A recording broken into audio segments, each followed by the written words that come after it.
Hello, welcome to YouTube channel. ಮತ್ತೇನು ಸೀರೆ ಎಲ್ಲ ಉಟ್ಕೊಂಡು ರೆಡಿಯಾಗಿದ್ದೀನಿ ಅಂತ ನೋಡ್ತಾ ಇದ್ದೀರಾ. ಇವತ್ತು ನಮ್ಮ ಪಾಪದು ಮುಡಿ ತೆಗ್ಸೋದಿದೆ, ಸೊ ಹಂಗಾಗಿ ಇವತ್ತಿನ ವ್ಲಾಗ್. ಸೊ ಇವತ್ತು ನಾನು ಹೆಂಗೆ ರೆಡಿಯಾಗಿದ್ದೀನಿ ಅಂತ ತೋರಿಸ್ತೀನಿ.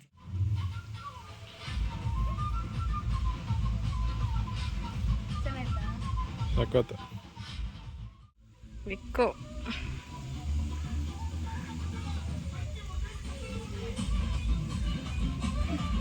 ನನ್ನ ಮಗಳು ಈ ಕಡೆ ಬಾ ಅಮ್ಮ. ಔಟ್ಫಿಟ್ ಇಲ್ಲಿ ಹಾಂ ಹೋಗೋಣ. ನಮ್ಮ ಪಾಪು ಇವತ್ತು ಉಫ್ಫಾಗಿ ಹೋಗುತ್ತಲ್ಲ ಕೂದಲು.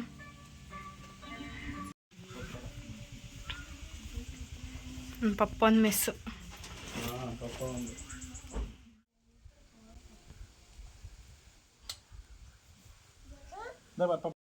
Hai para ma? Hai para? Hi. Come to Come to Neetu vlog. Neetu ಆಯ್ರ. ಹೇಗಿದ್ದೀನಿ.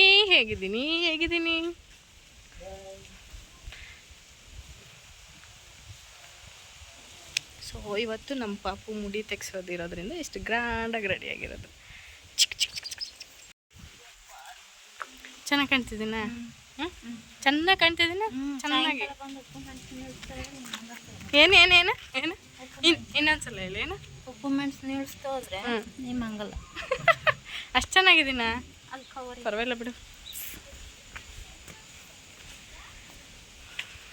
ಇವತ್ತೇನು ಜಾತ್ರೆ? ದೇವೇರಮ್ಮನ ಜಾತ್ರೆನಾ? ಊರಬ್ಬ. ನಮ್ಮ ಪಪ್ಪ ಒಂದು ಮಿಸ್ಸು. ಹೆವಿ ಕೆಲಸ, ಬಿಸ್ನೆಸ್ಸು. ಹಂಗೆ ಅವ್ರಿಗೆ ಕೆಲಸ ಇರೋದ್ರಿಂದ ಇವತ್ತು ಬಂದಿಲ್ಲ. ಸೊ ನಾವೇ ಎಲ್ಲ ರೆಡಿಯಾಗಿ ಹೋಗ್ತಾ ಇದ್ದೀವಿ. ನಮ್ಮ ಮಮ್ಮಿ ಬೀಗ ಹಾಕೋದು, ಇಲ್ಲಿ ಕಾರಲ್ಲಿ ಹೋಗೋದೀಗ. ಕಾರಲ್ಲಿ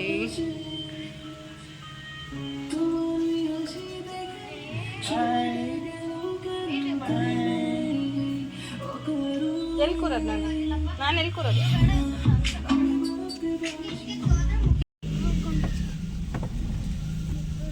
Get lock mom.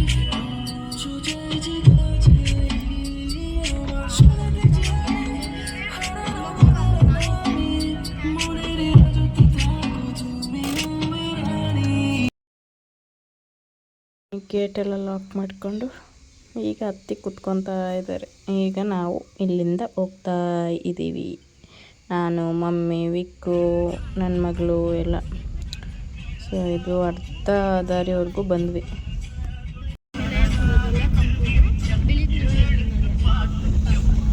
ಮನೆ ನೋಡಿ, ದೇವಸ್ಥಾನ ಥರ ಕಟ್ಟವ್ರೆ ಅಲ್ಲ, ನಾವೇ ಫಸ್ಟು.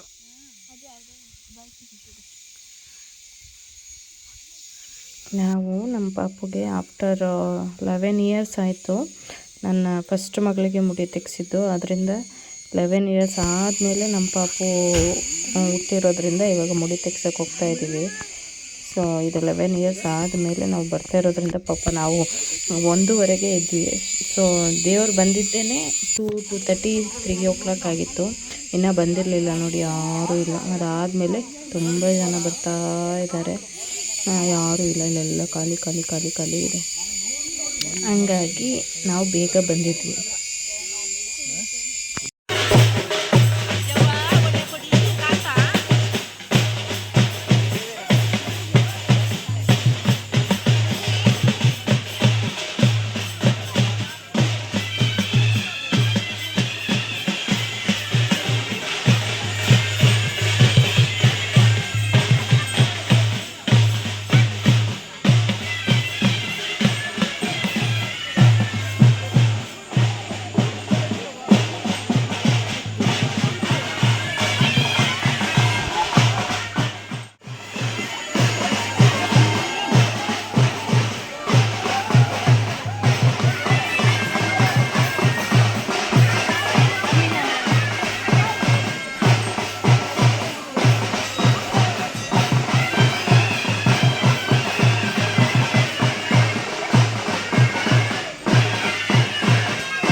ಯಾರು ಮುಡಿ ಕೊಡ್ತಾರಲ್ವ ಅವರಿಗೆ ಅಲ್ಲಿ ಪ್ರಸಾದ ಹಾಕಿ ತಲೆ ಮೇಲೆ ಪ್ರಸಾದ ಹಾಕಿ ಕಳಿಸ್ತಾರೆ. ಆ ಪ್ರಸಾದ ಹಾಕಿದ ಮೇಲೇ ನಾವು ಮುಡಿ ತೆಗಿಬೇಕು. ಆ ಪ್ರಸಾದ ಹಾಕಿಸ್ಕೊಂಡು ಟೋಕನ್ ತಗೊಂಡು ಹೋಗಿ ಮುಡಿ ತೆಗಿಬೇಕು. ಇಲ್ಲಿ ನಮ್ಮ ಪಾಪು ಎಲ್ಲ ಮುಡಿ ತೆಗಿಯುತ್ತೆ ಅಂತ ಟೋಕನ್ ತಗೊಂಡು ನಿಂತಿದ್ದಾರೆ. ಸೊ ಅವಳಿಗೆ ಮುಡಿ ತೆಗಿಯೋದು ತೋರಿಸೋದು ಬೇಡ ಅಂತ ಇಲ್ಲಿ ನಮ್ಮ ಪಾಪುಗೆ ಮುಡಿ ತೆಗಿತಾ ಇದ್ದೀವಿ. ನಮಗೆ ಟೋಕನ್ ಸಿಕ್ಕಿದ್ದೆ ಬಂದುಬಿಟ್ಟು 5 ನಂಬರ್ ಸಿಕ್ಕಿತ್ತು. ನಮ್ಮ ಪಾಪು ಮುಡಿ ತೆಗಿಯೋರ್ಗು ಬೇರೆ ಪಾಪು ಅಳೋದನ್ನೆಲ್ಲ ತೋರಿಸ್ತಾ ಇರಲಿಲ್ಲ, ಯಾಕಂದರೆ ಅವಳು ಹತ್ತು ಬಿಡ್ತಾಳೆ ಅಂತೇಳ್ಬಿಟ್ಟು ನಾವೇನು ತೋರಿಸ್ತಾ ಇರಲಿಲ್ಲ. ನಮ್ಮಮ್ಮ ಆಟಾಡ್ಸ್ಕೊಂಡು ನಿಂತಿದ್ರು. ಸೊ ವಿಕ್ಕು ಕೂತ್ಕೊಂಡು ಪಾಪು ಮುಡಿ ತೆಗಿಯೋಣ ಅಂತೇಳ್ಬಿಟ್ಟು ಕೂತ್ಕೊಂಡು ಮುಡಿ ತೆಗಿತಾ ಇದ್ದೀವಿ. ಯಾವ ಪಾಪು ಅಳಲ್ಲ, ಅವರಿಗೆ ರೇಸರಲ್ಲಿ ತೆಗಿತಾರೆ. ಯಾವ ಪಾಪು ಅಳ್ತಾರೆ ಅವ್ರಿಗೆ ಟ್ರಿಮ್ ಮಾಡಿಬಿಡ್ತಾರೆ. ಸೊ ಹಂಗಾಗಿ ಟ್ರಿಮ್ ಮಾಡ್ತಾ ಇದ್ದಾರೆ. ಸ್ವಲ್ಪ ಹತ್ತಲು ಅಷ್ಟೇ, ಲಾಸ್ಟ್ ಎಂಡಿಂಗ್ ಟೈಮಲ್ಲಿ ಹತ್ತಲು ಎಲ್ಲ ಮುಡಿ ತೆಗೆದು ಇನ್ನೊಂದು ಸೈಡಲ್ಲಿ ಸ್ವಲ್ಪ ಇದೆ ಅನ್ನಂಗೆ ಅಳ್ತಾ ಇದ್ಲು. ಇಲ್ಲಿ ಮುಡಿ ತೆಗಿಯೋರಿಗೆ ಹೂವು ಹಣ್ಣು ಕಾಯಿ ಎಲ್ಲ ಕೊಡಬೇಕಂತೆ. ಸೊ ನಮಗೆ 11 ಇಯರ್ಸ್ ಆಯ್ತಲ್ವ, ನಮ್ಗೆ ಅದ್ರ ಬಗ್ಗೆ ಏನು ಗೊತ್ತಿರಲಿಲ್ಲ. ಸೊ ನಾವು ಹಂಗೆ ಹೋಗ್ಬಿಟ್ಟಿದ್ವಿ. ಹಂಗೆ ಏನು ತೊಗೊಳ್ದೆ ಹೋದರೆ 300.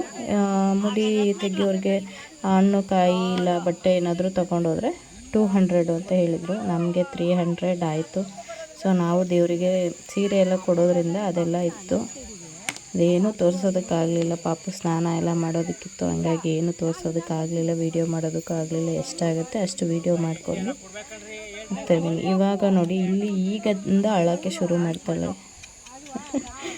ನಮ್ಮ ಮೈರಮ್ಮ ತುಂಬ ಹತ್ಬಿಟ್ಲು. ಲಾಸ್ಟ್ ಮೂಮೆಂಟಿಗೆ ಹತ್ತಲು, ಅದೇ ಬೇಜಾರಾಯಿತು. ಅವಳ ಕಣ್ಣು ಹಿಡಿಯೋಕ್ಕೆ ಆಗ್ತಾಯಿಲ್ಲ ನಮ್ಮ ಮೈರ ಅಂತೇಳ್ಬಿಟ್ಟು. ಅಲ್ಲಿ ಮುಡಿ ತೆಗಿವಾಗ ಪಾಪ ಅವಳು ಐಬ್ರೋ ಸ್ವಲ್ಪ ಕಟ್ಟಾಗಿಬಿಡ್ತು, ಅದು ಬೇರೆ ಶೇಪೆಲ್ಲ ಹೊಟ್ಟಾಗ್ಬಿಟ್ಟಿದೆ. ಬಟ್ ಲಾಸ್ಟ್ ಮೂಮೆಂಟಲ್ಲಿ ಹತ್ತಲ ಅಷ್ಟೇ, ಅಷ್ಟು ಬಿಟ್ಟರೆ ಬೇರೆ ಜೋರಾಗೇನು ಅಳಲಿಲ್ಲ. ನಮಗೆ ವಿಕ್ಕುಗೆ ಒಂದು ಭಯ ಇದ್ದಿದ್ದು ಏನಂತಂದರೆ ಅವಳು ನತ್ತಿ ಸ್ವಲ್ಪ ಇನ್ನೂ ಇದಾಗಿರಲಿಲ್ಲ. ಸೊ ನಮಗೆ ಗೊತ್ತಿಲ್ಲ ಟ್ರಿಮ್ಮರಲ್ಲಿ ಮಾಡ್ತಾರೆ ಅಂತ, ನಾನು ಅಂದ್ಕೊಂಡೆ ರೇಸರಲ್ಲಿ ಮಾಡ್ತಾರೆ ಅಂತ ಹೇಳ್ಬಿಟ್ಟು. ಸೊ ಟ್ರಿಮ್ಮರಲ್ಲಿ ಆಮೇಲೆ ಗೊತ್ತಾಯಿತು ಲಾಸ್ಟಿಗೆ ಟ್ರಿಮ್ಮರಲ್ಲಿ ಮಾಡ್ತಿದ್ದಾರೆ ಅಂತ. ಅದೊಂದು ಸ್ವಲ್ಪ ಗಟ್ಟಿ ಮನ್ಸು ಮಾಡ್ಕೊಂಡು ಕೂರಿಸ್ಕೊಂಡಿದ್ದಾನೆ ವಿಕ್ಕು. ನನಗೂ ಅಂದರೆ ತುಂಬ ಭಯ ಇತ್ತು. ಸೊ ಇಲ್ಲಿ ಮುಡಿ ತೆಗೆದು ಸ್ನಾನ ಮಾಡಿಸಿ ಮಗುಗೆ ಮತ್ತೆ ಪ್ರಸಾದ ಹಾಕ್ತಾರೆ. ಮುಡಿ ಯಾರು ತೆಗೆದಿರ್ತಾರೆ ಅಲ್ಲಿ ಹಾಕ್ತಾಯಿದ್ದಾರಲ್ಲ ತೀರ್ಥ ಮತ್ತು ಪ್ರಸಾದ, ಆ ಥರ ಹಾಕ್ತಾರೆ. ನಮ್ಮ ಮಮ್ಮಿ ಅಲ್ಲಿ ನಿಂತ್ಕೊಂಡಿದ್ದಾರೆ, ಕುಳ್ಳಿ ಕಾಣಲ್ಲ. ನಮ್ಮ ಮಮ್ಮಿ ಪಾಪನ ಎತ್ಕೊಂಡು ಪ್ರಸಾದ ಹಾಕಿಸ್ಕೊಂಡು ಕರ್ಕೊಂಬರ್ತಾರೆ. ಸೊ ಇಲ್ಲಿಂದ ನಾವು ಮನೆಗೆ ಹೊರಟು ಮತ್ತೆ ವಿಕ್ಕುಗೂ ನಮ್ಮ ಅಮ್ಮಂಗೆ ಏನೋ ನೆನಪಾಯಿತು. ಸೊ ಹಂಗಾಗಿ ಮಗ್ಜಳ್ಳಿ ಹತ್ರ ಹೋಗಿ ಮತ್ತೆ ಕಾರ್ ರಿಟರ್ನ್ ಮಾಡಿಕೊಂಡು ನಮಗೆ ಸ್ವಲ್ಪ ಏನೋ ತೊಗೊಳಕ್ಕಿತ್ತು, ಹಂಗಾಗಿ ಮತ್ತೆ ಮಗ್ಜಳ್ಳಿ ಹತ್ರ ಹೋಗಿ ಬಂದ್ವಿ. ನನಗೊಂದು ಸ್ವಲ್ಪ ವೀಡಿಯೋ ಎಲ್ಲ ಹಂಗಾಗಿ ಫಾಲ್ಸ್ ಇಲ್ಲ, ಫಾಲ್ಸ್ ಅಂದೆ ನೋಡು ಆದಿ. ನಾನು ನಮ್ಮ ಅಮ್ಮಂಗೆ ಹೇಳ್ತಾಯಿದ್ದೀನಿ ಪಾಪುಗೆ ಸ್ವಲ್ಪ ಉಪ್ಪು ಮೆಣಸು ನೂಲು ಸಾಕಮ್ಮ ಅಂತೇಳ್ಬಿಟ್ಟು. ಅದಕ್ಕೆ ನಮ್ಮಮ್ಮ ಹೇಳ್ತಿದ್ದಾರೆ ಪಾಪುಗೆ ಬೇಡ ನಿನಗೆ ನೂಲು ಸಾಕೋಣ ಅಂತೇಳ್ಬಿಟ್ಟು. ಯಾಕಂತಂದರೆ ನಾನು ಸೀರೆ ಉಟ್ಕೊತೀನಿ, ಬಟ್ ಇಷ್ಟೊಂದು ಚೆನ್ನಾಗಿ ರೆಡಿಯಾಗಿ ಚೆನ್ನಾಗಿ ಕಾಣ್ತೀನಿ ಅಂತ ನಾನು ಇವತ್ತಿನವರೆಗೂ ಅಂದ್ಕೊಂಡಿರಲಿಲ್ಲ. ಯಾಕಂದರೆ ಪ್ಯಾಂಟ್ ಶರ್ಟೇ ಹಾಕೋತಾ ಇದ್ದೆ. ಸೊ ಹಂಗಾಗಿ ಅದಕ್ಕೆ ನಮ್ಮಮ್ಮ ಹೇಳ್ತಿದ್ದಾರೆ ನಿನಗೆ ಉಪ್ಪು ಮೆಣಸು ನೂಲು ಸಾಕಲಿಲ್ಲ ಅಂದರೆ ನೀನು ಇವತ್ತು ಮಲ್ಕೊಳ್ಳೋದೇ ಇಲ್ಲ ಅಂತ. ಸೊ ನನಗೆ ಬೇಗ ದೃಷ್ಟಿ ಆಗಿಬಿಡುತ್ತೆ. ಸೊ ಹಂಗಾಗಿ ವಿಕ್ಕೂ ಹೇಳ್ತಿದ್ದಾನೆ ಹೌದು. ಇಲ್ಲಿ ನಾವು ಮನೆಗೆ ಏನು ತೊಗೋಬೇಕೋ ಎಲ್ಲ ತೊಗೊಂಡು, ಇದು ಬಂದು ಮಗ್ಜಳ್ಳಿ ಫಾಲ್ಸು. ಇಲ್ಲಿ ಬಂದುಬಿಟ್ಟು ರೆಸಾರ್ಟ್ಗಳಿಗೆಲ್ಲ ಬರ್ತಾರಲ್ಲ ಅವರೆಲ್ಲ ಅಬ್ಬಿ ಫಾಲ್ಸ್ಗೆ ಹೋಗ್ತಾರೆ. ಇಲ್ಲಿ ಫಾಲ್ಸ್ ಇದೆ. ಇದು ಬಂದುಬಿಟ್ಟು ಎಂಟ್ರೆನ್ಸ್. ನಾವು ಪಾಪು ಮುಡಿ ತೆಗಿದ್ವಲ್ಲ ಅದು ಎಂಟ್ರೆನ್ಸ್. ಇಲ್ಲಿ ಒಂದು ಐಸ್ ಕ್ರೀಮ್ ಹಾಗೆ ನಾವು ಮನೆ ಕಡೆ ಹೊರಟ್ವಿ. Thank you so much, bye.